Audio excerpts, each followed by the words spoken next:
اللہ سبحانہ و تعالی سورۃ النساء کی آیت نمبر 110 میں فرماتے ہیں اعوذ باللہ من الشیطان الرجیم ومن يعمل سوءا او يظلم نفسه ثم يستغفر اللہ یجد اللہ غفورا رحیما، اور جو بھی کوئی برا کام کرے یا اپنی جان پر ظلم کرے پھر اللہ سے بخشش مانگے، وہ اللہ کو بے حد بخشنے والا اور نہایت مہربان پائے گا۔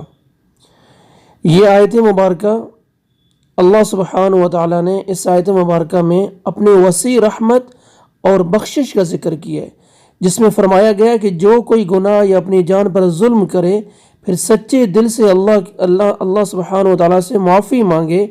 تو اللہ تعالیٰ کو غفور الرحیم یعنی بخشنے والا اور رحم کرنے والا پائے گا۔ یہ آیت نا امیدی سے بچاتی ہے اور ہر قسم کے گناہ، کوئی بھی گناہ ہو اس سے ہمیں یہ سبق ملتا ہے کہ گناہ ہو جائے فوراً توبہ کی طرف ہمیں رجوع کرنے کا سبق دیتی ہے۔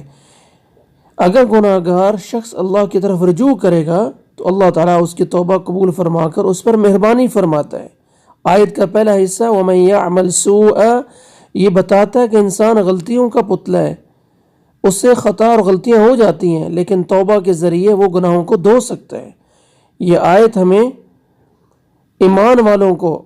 مایوسی سے بچانے اور اللہ تعالیٰ کی رحمت پر یقین دلانے کے لیے نازل ہوئی، جو یہ بتاتی ہے کہ توبہ کرنے والوں کے لیے اللہ بخشنے والا اور رحم کرنے والا ہے۔ اللہ سبحانہ و تعالیٰ ہمیں گناہوں سے محفوظ رکھے، اور اگر گناہ سرزد ہو جائیں تو فوراً